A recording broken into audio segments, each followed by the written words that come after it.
মদন মিত্রের স্ত্রী পুত্রদের পুরনিয়োগ দুর্নীতি মামলায় ডেকে পাঠানো হয়েছে 22 এবং 23 তারিখ। আর এবার তৃণমূল কংগ্রেসে একের পর এক শিবির বদলের মধ্যে মদন মিত্রকে নিয়ে শুরু হয়েছে নতুন জল্পনা।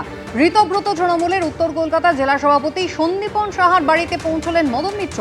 গতকাল স্বর্ণকমল সাহা এবং সন্দীপন সাহাদের তারাতলার বাড়িতে পৌঁছে গিয়েছিলেন কামারহাটির তৃণমূল বিধায়ক, এমনটাই খবর। মদন মিত্র সেখানে পৌঁছলেও বাড়িতে ছিলেন না স্বর্ণকমল সাহা, সন্দীপন সাহারা, তবে ফোনে তাদের মধ্যে কথা হয়েছে বলে জানা গিয়েছে। স্বাভাবিকভাবেই খবর ছড়াতে শুরু হয়েছে নতুন জল্পনা। এই নিয়ে কি বলেছেন পঞ্চায়েত মন্ত্রী দিলীপ ঘোষ, দেখুন।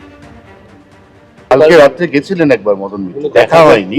আগে তো ইডির অফিসারদের সঙ্গে দেখা করুন, তারপর সন্দীপন সাহা তো বাঁচাতে পারবে না। ইডি যদি ক্লিন চিট দেয় তখন সম্ভাবনা আছে। কে ভালো তৃণমূল, কে খারাপ তৃণমূল, এটা নিয়ে আমাদের কোনো মাথা ব্যথা নেই, আমাদের সার্টিফিকেট দেওয়ারও দরকার নেই। কিন্তু যারা এই ধরনের দুর্নীতি বা দুষ্কৃত কার্যের সঙ্গে যুক্ত আছে তাদের বিরুদ্ধে আইনি আর প্রক্রিয়া শুরু হচ্ছে।